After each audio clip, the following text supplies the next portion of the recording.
स्वागत है आप सभी का सीएनबीसी आवाज पर। आप देख रहे हैं 10 के दमदार ट्रेड। आज सत्र में मुनाफा वसूली का दिन एक बार फिर उभर कर आ रहा है, लेकिन निचले लेवल से मिड कैप इंडेक्स अब तेजी को सलामी देने लगा है। अब 70 पॉइंट और देखते ही देखते मिनटों में, दरअसल पिछले 5 मिनटों से कम समय में हमने देखा मिड कैप इंडेक्स में तेजी आई है। देखते हैं कितना निफ्टी बैंक कैचअप करेंगे, क्योंकि निफ्टी इस समय 21,064 पर थोड़ा सा स्टिकी है। मिड कैप इंडेक्स में डे लो से आप देख रहे हैं रिकवरी 817 अंकों की। यही तस्वीर दिखाइए मुझे कि निफ्टी और मिड कैप में क्या सिचुएशन उभर कर आ रही है, क्योंकि वहां पर भी डे लो से रिकवरी है। 70-72 पॉइंट की रिकवरी इस समय निफ्टी 50 दिखा रहा है। और निफ्टी बैंक की चाल देखेंगे तो वहां पर भी थोड़ी सी रिकवरी के अंश बनते दिखाई दे रहे हैं। अब भी आपको 400 पॉइंट नीचे दिखेगा इंडेक्स, लेकिन डे लो से 123 पॉइंट 128-30 पॉइंट की बढ़त आ ही चुकी है। तो ये फिलहाल आपके लिए इंडेक्स का हाल रहा। आईटी स्टॉक्स में एक रिवर्सल, पावर कंपनियों का साथ, और ब्रिटानिया अमित का ट्रेड था बाय द वे, जो अच्छा बैठा है। करीब आधे % के गेन्स यहाँ पर बनते हुए दिखाई दे रहे हैं। तो इस समय इस घंटे नया ट्रेड कहाँ पर बन रहा है, फटाफट से उसका व्यू ले लेते हैं। अमित बताइए, नया सौदा कहाँ लेंगे? जी मैम, मेरा पहला ट्रेड रहेगा टाटा केमिकल। रीजन इसकी, ये स्टॉक ऑलमोस्ट एक on the verge of breakout था, लेकिन कल कोलैप्स कर गया। लेकिन आज के सत्र में फॉलो अप सेलिंग नहीं है, और लगभग 980,000 इसका एक स्ट्रॉन्ग सपोर्ट एरिया, स्ट्रॉन्ग वहीं से रिवर्स कर रहा है। तो मुझे लगता है यहाँ पे एक रिवर्सल प्ले बन सकता है। स्टॉप लॉस रहेगा 990 का, और टारगेट्स रहेंगे 1025, 1030 के। सेकेंड स्टॉक जो मैं लेना चाहूंगा, that is again very strong space, जिसमें कल एक करेक्शन आया। एक्साइड इंडस्ट्रीज, ये भी अपने सपोर्ट पे है। ऑलमोस्ट इसने अपने 20 और 50 डेमा पे सपोर्ट लिया, तो यहाँ पे भी एक रिवर्सल प्ले मुझे लगता है बनेगा। लगभग 290 का प्राइस है, स्टॉप लॉस रहेगा 286 का, और टारगेट्स रहेंगे 298 के। तो तेजी वाले ट्रेड्स क्लियरली एक्साइड और टाटा केम में आते हुए दिखाई दिए हैं। यहाँ पर एक अच्छा खासा मोमेंटम लौट रहा है, और जहां पर मोमेंटम है उसी ट्रेड के साथ दरअसल अमित कह रहे हैं आपको बने रहना चाहिए। आशीष बेहती भी हमारे साथ हैं, तो फटाफट आशीष के भी ट्रेड्स आएंगे। लेकिन देखिए, सभी की नजरें हैं आज आइनॉक्स इंडिया पर। वो लिस्टिंग की तैयारी होती हुई 660 का इशू प्राइस, इंडिकेटिव प्राइस था कि हम 950 के आसपास खुलेंगे। किसी भी घंटे दरअसल वो बेल बजेगी और ये अपनी पारी की शुरुआत करेगा। तो बस इंतजार इस लिस्टिंग का। याद रखिएगा 61 गुना सब्सक्राइब हुआ था। जिससे भी पूछे सब इंटरेस्टेड थे पैसा लगाने के लिए, और ये हुआ आइनॉक्स इंडिया आज बाजार पर list. On the stock exchanges, and this is a huge milestone in the corporate journey of the company. तो 933 पर सेटल होने के बाद इस समय बीएसई में 950 के लेवल्स आ रहे हैं, 925 के आसपास ट्रेड कर रहा है। एनएससी पर मजबूत लिस्टिंग है। अगर बाजार की चाल और बेहतर होती तो शायद इससे भी बड़ा प्रीमियम देखने को मिलता, लेकिन एक अच्छी लिस्टिंग आप कहेंगे। करीब 40% के प्रीमियम पर दरअसल इस कंपनी ने अपनी पारी की शुरुआत की है। इस पर आगे और नजरें रहेंगी, लेकिन फटाफट से जो ट्रेड्स बचे हैं वो आपके सामने पेश करते हैं, और फिर डिटेल में बातचीत होगी कि फंडामेंटली इस मार्केट को कैसे देखना चाहिए। हमारे साथ मोतीलाल ओसवाल फाइनेंशियल सर्विसेज के रजत राजगढ़िया आज स्टूडियोज में मौजूद है। रजत जी, 2 मिनट दीजिए, मैं 2-3 ट्रेड्स ले लेती हूँ। आशीष बेहती, बताइए आपके इस समय के ट्रेड्स। जी, दीपक नाइट्रेट पे खरीदारी की सलाह रहेगी। कल जरूर हमने देखा कि इसमें कैजुअलिटी हो गई थी मार्केट के मेहम में, बट जिस हिसाब से स्टॉक वापस 20 डेमा को रीगेन कर रहा है, हमें लग रहा है कि इसमें वापस एक मोमेंटम यहाँ से बरकरार देखने मिल सकता है। तो 2300 के टारगेट के लिए इसमें खरीदारी की सलाह रहेगी। जो स्टॉप लॉस इसमें मेंटेन करना है वो 2220 का कैसे मेंटेन करे। दूसरा जो स्टॉक हमें अच्छा लग रहा है वो एलटीआई माइंट्री। काफी अच्छा चार्ट सेटअप बना हुआ है इसका। कल भी इतनी कोई मेजर गिरावट नहीं थी, और वापस स्टॉक में बाउंस बैक देखने मिल रहा है। तो 6200 के टारगेट के लिए इसमें पोजीशन बनाने की सलाह है। जो स्टॉप लॉस इसमें मेंटेन करना वो 6000 का कैसे मेंटेन करे। ओके, तो आईटी में बहुत सारे धीरे धीरे करके स्टॉक्स अपीयर होते हुए गेनर साइड में, और स्टेबल हुआ है निफ्टी आईटी। निफ्टी ने एक सुरक्षित डिफरेंशियल मेंटेन करके रखा है 21,073 पे फ्रॉम आई थिंक 21,000, जो कि आज का ऑप्शन बेस है निफ्टी के एक्सपायरी डे का। श्रीकांत जी प्रणाम, गुड मॉर्निंग, कार्यक्रम में स्वागत है आपका। बताइए इस वक्त कैसे अप्रोच कर रहे हैं मार्केट्स को आप, और आपके 2 conviction ideas. Good morning Virendra, good morning Harshada. तो देखिए, मुझे लग रहा है कि इस मार्केट में जो एक इम्पॉर्टेंट लेवल्स आने चाहिए थे 20,950, 975, वहां पे मार्केट आ चुका है। तो मार्केट मुझे लगता है कि वेरी शॉर्ट टर्म में 20,900 और 21,300 के रेंज में ट्रेड करते हुए नजर आएगा। करंट लेवल से जहां पे मोमेंटम दिख रहा है वहां पे कुछ एक केमिकल स्टॉक्स में अच्छी खासी रिकवरी है, कुछ एक आईटी कंपनीज में भी अच्छा खासा हमें रिवर्सल पैटर्न देखने मिल रहा है। और ये जो ट्रेड्स बन रहे हैं मुझे लगता है Virendra somewhere like on the indication of जो कोविड स्प्रेड हुआ है उसी के बेसिस पे जो उस वक्त ट्रेड्स बन रहे थे वैसे कुछ ट्रेड्स अभी नजर आ रहे हैं।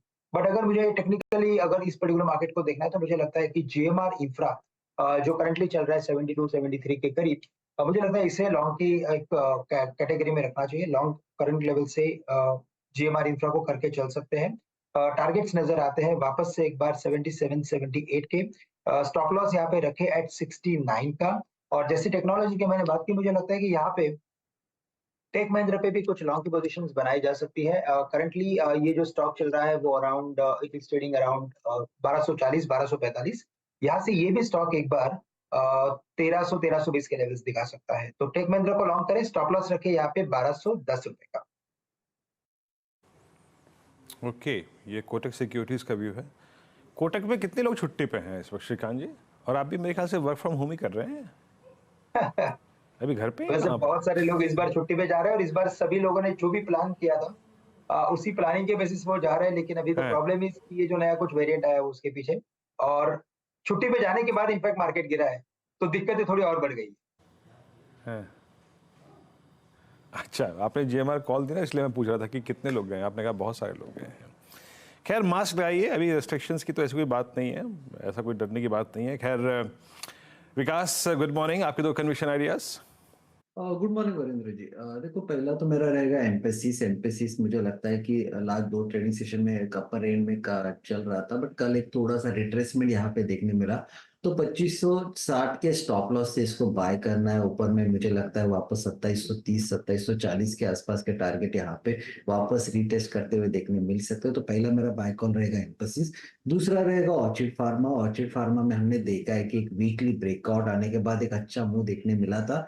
कल हालांकि थोड़ा सा रिट्रेस हुआ था, बट आज वापस ओपनिंग में वापस वहां पे एक पॉजिटिव रुझान देखने मिला, वापस 700 के ऊपर की रेंज में ट्रेड करते हुए देखने मिल रहा है। तो ऊपर में जो टारगेट निकल के आ रहे हैं वो 742 748 के आसपास के टारगेट यहाँ पे देखने मिल सकते हैं। नीचे में जो स्टॉप लॉस देखने मिलेगा, जो आज का डे लो है 695 का स्टॉप लॉस यहाँ पे लगा के इसको बाय करना है।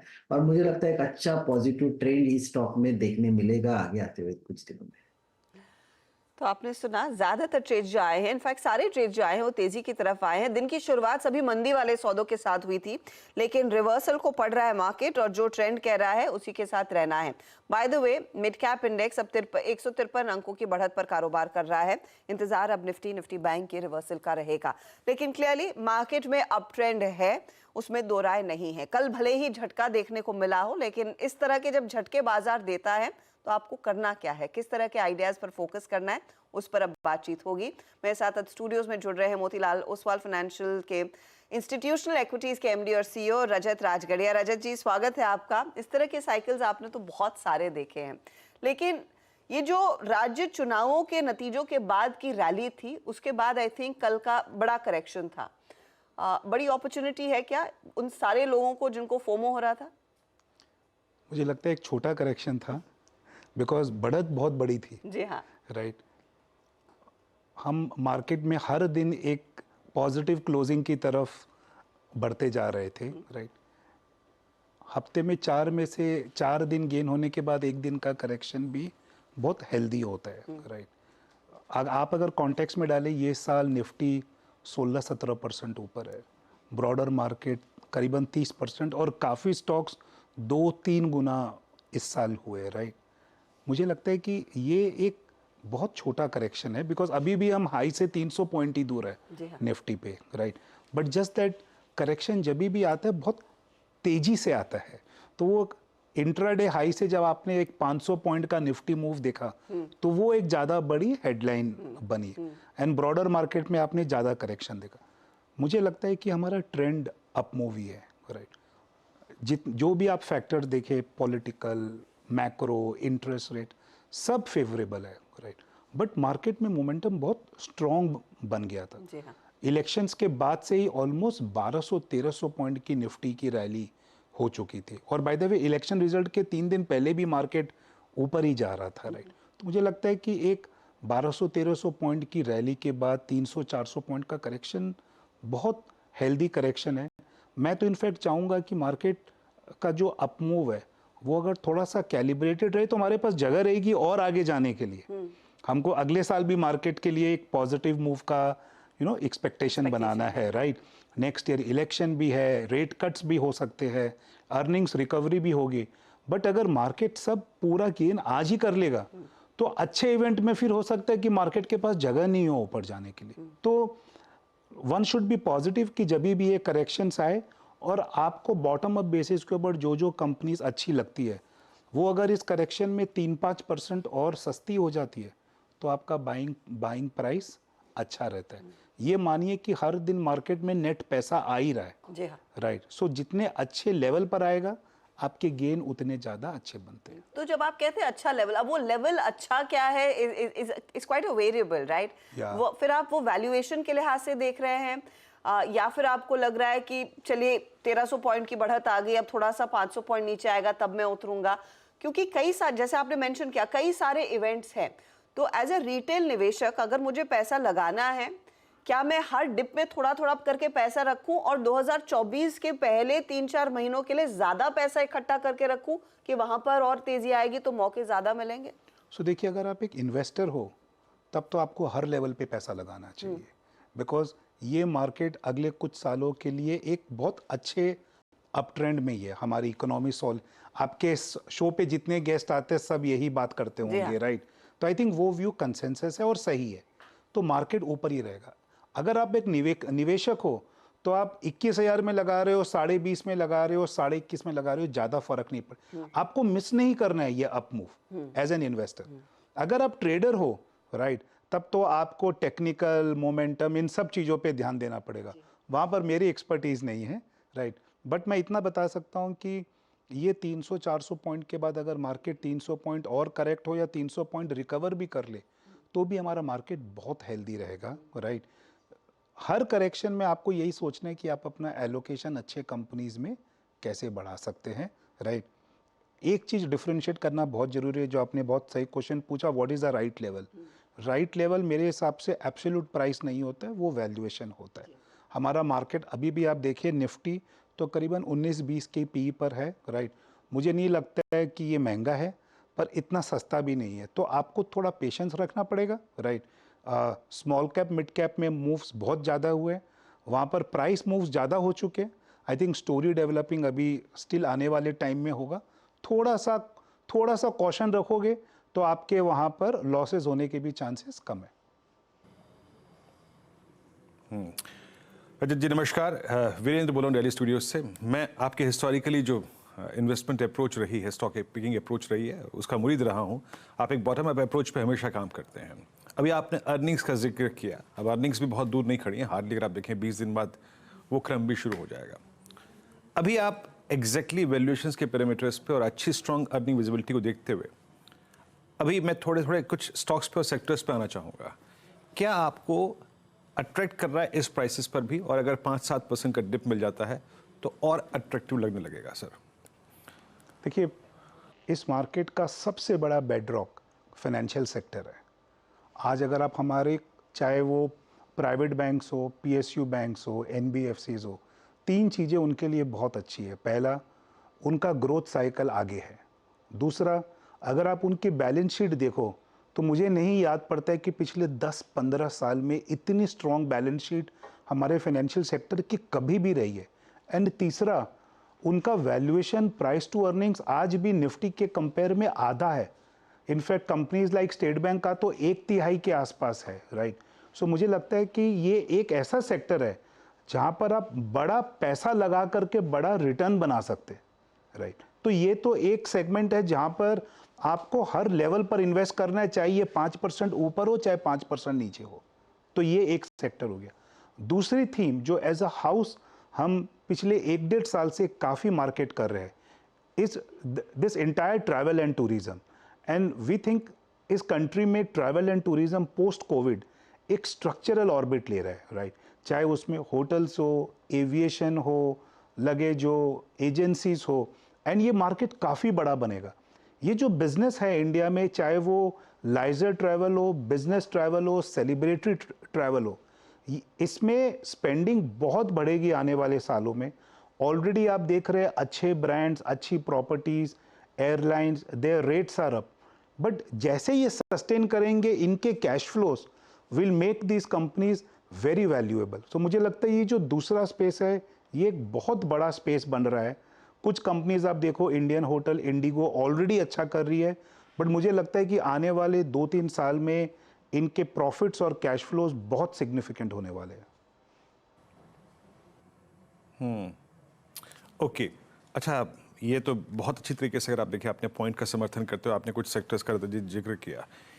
एक दो सेक्टर्स जहाँ पे लास्ट 2 क्वार्टर्स में अर्निंग्स अच्छी नहीं रही और उसका एक कारण भी है, और वो था केमिकल बास्केट। चाइना की तरफ से काफ़ी डंपिंग, यूरोप की कम डिमांड, और प्लस CY20 के बाद, मतलब जब केमिकल्स की डिमांड काफ़ी बड़ी थी, इन्होंने एक्सपेंड भी बहुत किया था, एक्सपेंशन प्लान्स भी बहुत थे इनके। अब वो आई थिंक पेन थोड़ा सा पिछली बार दो बार से अर्निंग्स में दिखाई दे रहा है। रजत जी, आपका इस स्पेस पर व्यू क्या है? क्या ये प्राइस अट्रैक्ट कर रहा है आपको, या फिर इस स्पेस को संभलने का अभी वक्त लगेगा, अभी और थोड़ा सा प्राइस कूलिंग ऑफ रिक्वायर्ड है? मुझे लगता है कि पिछले 1-1.5 महीने में at least companies have started guiding कि यहाँ पर जो इनका प्राइस करेक्शन था, राइट, या मार्जिन्स बॉटमिंग आउट थोड़ा थोड़ा स्टार्ट हो रहा है। बट इस सेक्टर ने इस साल के पहले तक काफ़ी अच्छा प्रॉफिट्स भी कमाए एंड मार्केट कैप एक्रेशन भी हुआ। बट जैसे कुछ साल पहले फार्मा में हुआ, वैसे ही केमिकल्स में सडनली आपको मार्जिन इरोजन अच्छा दिखा और वैल्यूएशन इस सेक्टर के काफ़ी बढ़ गए थे। मैं अभी भी इस सेक्टर में पहले वेट करूंगा 1 क्वार्टर का, जहां पर नंबर्स थोड़े से बेहतर होने शुरू हो, बिकॉज आपके पास एक लिमिटेड डिप्लॉयमेंट अपॉर्चुनिटी है, राइट। काफ़ी सेक्टर्स है जो ऑलरेडी अच्छा कर रहे हैं और रीजनेबल वैल्यूएशन पर है। कोई भी एक सेक्टर अगर 8 क्वार्टर अच्छा करेगा तो मैं पहला क्वार्टर का वेट करूंगा, ताकि मैं उसके बाद अगले 7 क्वार्टर तो राइड कर सकूं। बट अगर एंटिसिपेशन में 2-3 क्वार्टर और अगर रिकवरी नहीं आई, राइट, तो आपके लिए थोड़ा सा वेटिंग गेम हो जाएगा। इसीलिए आज के दिन में हमारे जो पिक्स है वो वहाँ पर है जहाँ पर हमारी सर्टेनिटी ऑफ अर्निंग्स अगले 12 महीने की काफ़ी स्ट्रॉन्ग है और वैल्यूएशन आज भी रीजनेबल है। तो इस अर्निंग सर्टेनिटी में फिर सरकारी कंपनियों का भी जिक्र होगा, स्पेशली आपके रेलवे या फिर डिफेंस कंपनियां, क्योंकि ये एक पॉकेट है जिसने काफ़ी तगड़ा पैसा अपने नाम पर किया है और बहुत स्ट्रॉन्ग ऑर्डर्स पर बैठे हैं ये। सो इसमें तो क्या है, ये तो एक दशक के स्लो डाउन के बाद ये पहला साल है जब इस सेक्टर में थोड़ा सा लाइमलाइट आना शुरू हुआ है। और अगर आप देखें कि इंडिया में एक मैन्युफैक्चरिंग इंफ्रास्ट्रक्चर, गवर्नमेंट कैपेक्स का एक बड़ी थीम बन रही है, राइट। अगर ये अगले 5-7 साल चला और ये गवर्नमेंट जब वापस इलेक्शंस के बाद आती है, सो एक्सपेक्टेशन है कि आपको और ज़्यादा इन्वेस्टमेंट इन सब स्पेसेस में देखने मिलेगा। आज हम फोकस कर रहे हैं कि ये स्टॉक्स अपने नीचे से 2 गुना 3 गुना हो गए, बट अगर आने वाले सालों में इनका टॉप लाइन और बॉटम लाइन कंपाउंड करेगा तो ये स्टॉक्स भी उतना ही पार्टिसिपेट करेंगे। जस्ट दैट जब भी स्टॉक्स इतने राइड अप करते हैं, आपको वेट करना पड़ेगा कि कभी भी इनमें कुछ अच्छा करेक्शन आ सकता है। तो करेक्शन के टाइम पे आप लो इनको, स्मॉल कैप्स को तो बेहतर है, राइट। जैसे मैंने कहा फाइनेंशियल्स आप 5% ऊपर भी ले सकते हो बिकॉज वो कंपाउंडर्स है। ये स्टॉक जहां पर आप अर्निंग्स रिकवरी प्ले कर रहे हो वहां पर आपको थोड़ा सा प्राइस कॉल लेना जरूरी होता है। तो अच्छा करेक्शन वुड बी 10-15% करेक्शन पे लेना, या फिर उससे नीचे भी मिले तो?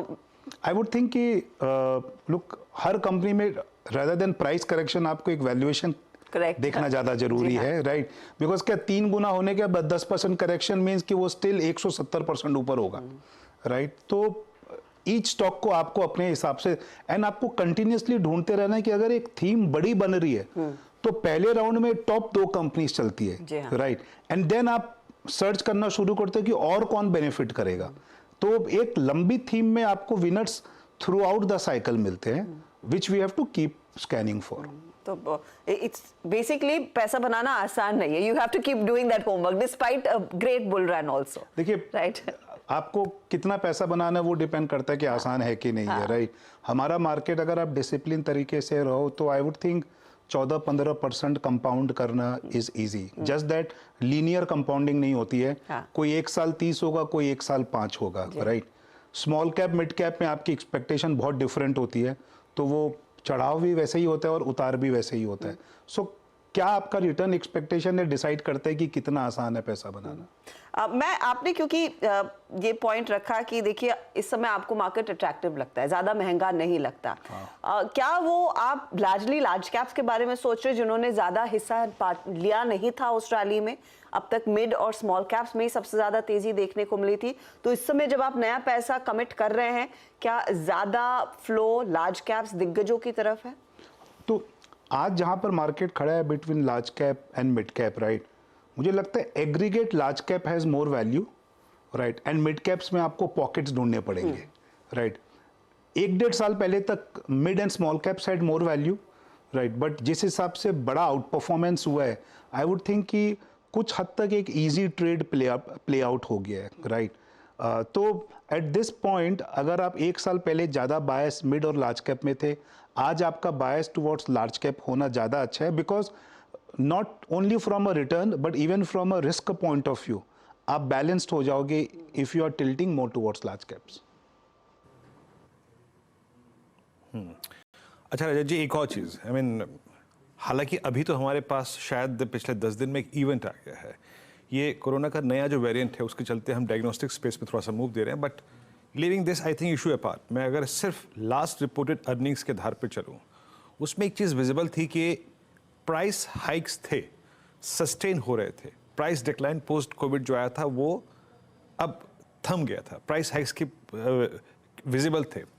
और एक और चीज़ जो नॉन कोविड रेवेन्यूज़ थे, मतलब वो थोड़े से ज़्यादा अच्छे थे, पर पेशेंट टेस्ट बढ़ रहे थे, ये आई थिंक कि हम लोग के चलन में है। आई मीन ऐसे में आप डायग्नोस्टिक स्पेस पे व्यू क्या पॉजिटिव रखते हैं इस वक्त, स्पेशली 21 के बाद जो प्राइस डैमेज हुआ, उसके बाद 22 के बाद?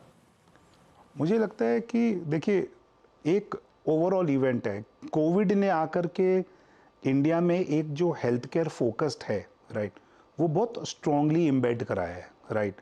टेस्टिंग मेंटेन करना, ये सब चीज़ें जो हमारे यहाँ पे थोड़ी सी कम मात्रा में थी, ये अब एक रेगुलर फीचर बन रही है, राइट। और जैसे जैसे आपका इकोनॉमी का स्तर बढ़ता है, लोगों की awareness on health care, education, infrastructure बढ़ती ही है, तो ये सेक्टर के लिए बहुत बेनिफिशियल है। बट ये सेक्टर कॉम्पिटिटिव भी बहुत है। The number of players national level पर, रीजनल लेवल पर एंड लोकल लेवल पर बहुत है। इस बिजनेस में एंट्री बैरियर शायद इतना स्ट्रांग नहीं है, राइट। सो मेरे ख्याल से आप इसमें प्राइसिंग प्रेशर देखोगे, वॉल्यूम ग्रोथ इंडस्ट्री लेवल पर आएगा, बट हर कंपनी को अपनी एक यूनिक प्रोडक्ट प्रपोजिशन बनानी पड़ेगी। सो इसमें हर कोई विनर नहीं होगा, विनर सेलेक्टेड होंगे, राइट। इसीलिए आप देखो तो पिछले 2 साल में हॉस्पिटल और डायग्नोस्टिक्स के परफॉर्मेंस में बहुत अंतर रहा है। हॉस्पिटल्स ने कंटिन्यूअस वेल्थ क्रिएट किया है एंड डायग्नोस्टिक इनिशियली चलने के बाद दे हैव करेक्टेड। मुझे लगता है कि ये ट्रेंड कंटिन्यू रहेगा, hospitals will be more in favour than diagnostics. Okay, एक प्रश्न और यहाँ पर, ऑटो बहुत चला, आई थिंक कोई गिला शिकवा नहीं है, आई मीन बहुत स्ट्रॉन्ग मूव दिया, स्पेशली आई थिंक मिड 22 से। सर अभी ऑटो में करना क्या चाहिए हायर प्राइसेस पे? अब ऑटो को आप कई धड़ों में बांट भी सकते हैं, I mean passenger vehicle segment, commercial vehicle segment, और टू व्हीलर सेगमेंट में तो बजाज ऑटो की लीडरशिप में बहुत पैसा बना भी। Then you have tyre stocks, आप बैटरी स्टॉक्स है आपके पास, इसमें से कोई क्लास, इसमें से कोई चंक जो आप लोग चेज कर रहे हो इस वक्त? सो अगर आप ऑटोज देखो तो ये पहला साल है 4-5 साल के बाद जहाँ पर सेक्टर का प्रॉफिट और market capital aggregate level outperform कर रहा है, राइट। एंड हमें लगता है कि auto as a space, given that अब इंडिया में इंडस्ट्रियल एंड मैन्युफैक्चरिंग साइकिल दोनों स्लोली कम बैक कर रही है, ऑटो एक बहुत ऑब्वियस बेनिफिशियरी होंगे। वी हैव बीन सरप्राइज जिस हिसाब से एक्चुअली टू व्हीलर ने पिछले 1-2 क्वार्टर में परफॉर्मेंस दिखाया है, एंड हमारे एनालिस्ट का व्यू है कि टू व्हीलर का परफॉर्मेंस आने वाले कुछ महीनों में और अच्छा रहेगा। आप अगर बजाज, हीरो, टीवीएस तीनों देख रहे हो, all the 3 stocks are making new highs. मुझे लगता है ये मोमेंटम कुछ टाइम रहेगा। After some time I think एक बार इंडस्ट्रियल साइकिल थोड़ा और सीमेंट होता है, commercial vehicle again can come back in demand, right. तो यहाँ पर ऑटो पे व्यू पॉजिटिव है, आपको रोटेशन प्ले करते रहना पड़ेगा, बिकॉज ऐसा नहीं है कि आप एक सेगमेंट पे 2 साल व्यू लेके पूरे 2 साल पैसा बना सकते हो, राइट। जो सेगमेंट अगले 6 से 9 महीना चले, you have to play that and then you have to switch on to another segment जो आउट परफॉर्म करेगा। तो ऑटो में बायस पॉजिटिव है। आई थिंक जो सेगमेंट्स है उनके प्रेफरेंसेस हर साल चेंज होते हैं। टेक्नोलॉजी पर भी मेरा एक सवाल है आपसे, बायस पॉजिटिव है या नहीं, या फिर कमेंट्री जब बदलेगी तभी पैसा लगेगा? देखिए, टेक्नोलॉजी में अगर कमेंट्री बदलेगी भी ना, तो ऐसा नहीं है कि 5% की जगह सेक्टर 20% ग्रो करेगा, वो 5 से 10 होगा, थोड़ा टोन पॉजिटिव होता है, बट अर्निंग्स ग्रोथ भी 5 से 15 ही होगी, 5 से 25 नहीं होगी। ये बहुत सॉलिड कंपनीज है, बहुत अच्छी बैलेंस शीट है, राइट, बट इनका ग्रोथ का एक बैंड है, राइट। इसमें वैल्यूएशन का उतार चढ़ाव ज्यादा होता है कंपेयर टू अर्निंग्स का volatility, right. So out perform कर सकते हैं प्रोबेबली, यस, बट अगर आप ये साल भी देखो तो इन्फोसिस जिसने थोड़ा सा म्यूटेड रिटर्न दिया ये calendar year, broader IT 30-40% return दिया, more than the Nifty, right. So of course earnings की रिकवरी आएगी next year compare to this year, but मुझे लगता है कि आपको बहुत स्टॉक सेलेक्टिव होना पड़ेगा आईटी में भी, बिकॉज ऐसा नहीं है कि हर कुछ चलेगा, बिकॉज काफी चीजें ऑलरेडी चल रही है, राइट। सो मे बी आप जो आउट परफॉर्मेंस का गेम खेलते हो on Infosys, TCS versus others, आप कुछ टाइम के लिए प्ले कर सकते हो, बट मेरा बायस बहुत कुछ इज टू प्ले सेक्टर जो इंडिया प्ले है, राइट, चाहे वो फाइनेंशियल्स हो, ऑटोज हो, टूरिज्म हो, because I think growth India में ज्यादा आएगी एंड यहाँ पर आप ज्यादा सर्टेन भी हो किस तरीके से आप उन ग्रोथ को वैल्यू कर सकते हो।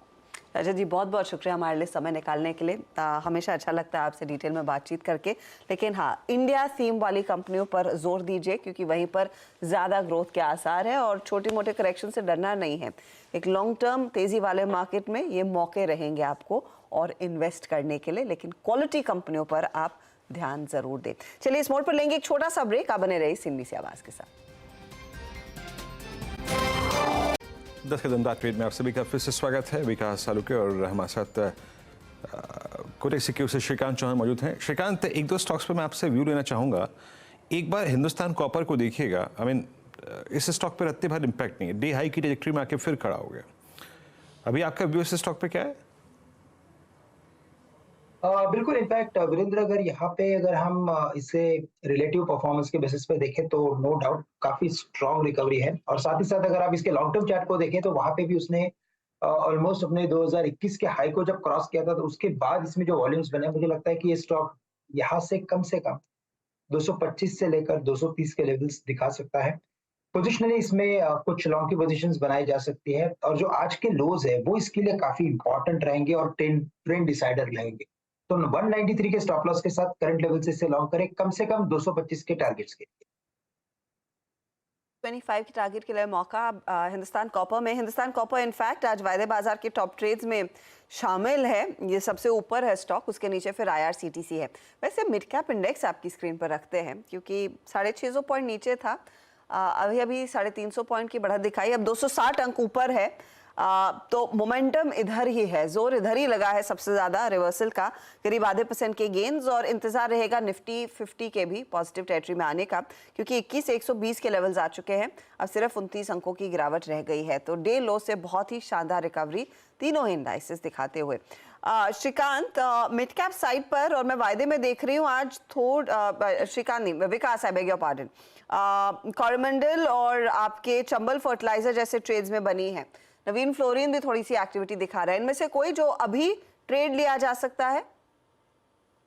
जी हर्षदा जी, अगर चंबल फर्टिलाइजर की बात करो तो वहां पे एक अच्छा पॉजिटिव रुझान देखने मिला था, और कल के फॉल की वजह से थोड़ा रिट्रेसमेंट यहाँ पे देखने मिला था। हालांकि वापस ये 320 के आसपास जाके वहां से वापस पुल बैक रैली देखने मिल सकती है, और मुझे लगता है कंटिन्यू होगा।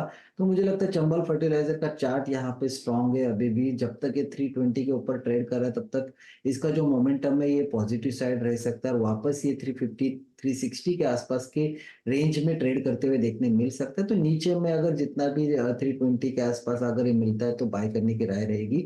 नीचे में स्टॉप लॉस 320 के आसपास का लगाना चाहिए, ऊपर में पहला टारगेट 352 और 360 के आसपास वापस ये टारगेट रिस्टेज कर सकता है। तो मुझे लगता है चंबल फर्टिलाइजर का जो चार्ट है यहाँ पे कंफर्टेबली अच्छा लग रहा है। चलिए श्रीकांत बहुत बहुत शुक्रिया और विकास बहुत बहुत शुक्रिया, आप इस कार्यक्रम में शामिल हुए। सभी स्ट्रक्चर्स पर राय रखिए अपनी और इंडेक्सेस लेके आइए आपकी स्क्रीन पे। 21,116 रिकवरी थोड़ी सी है और 47,256 निफ्टी के लिए अहम है आज की एक्सपायरी और दो स्टॉक्स रिलायंस और HDFC बैंक इस डाउनसाइड को रिस्ट्रिक्ट करने में अपनी पूरी भूमिका निभाते हुए। अब ये रिकवरी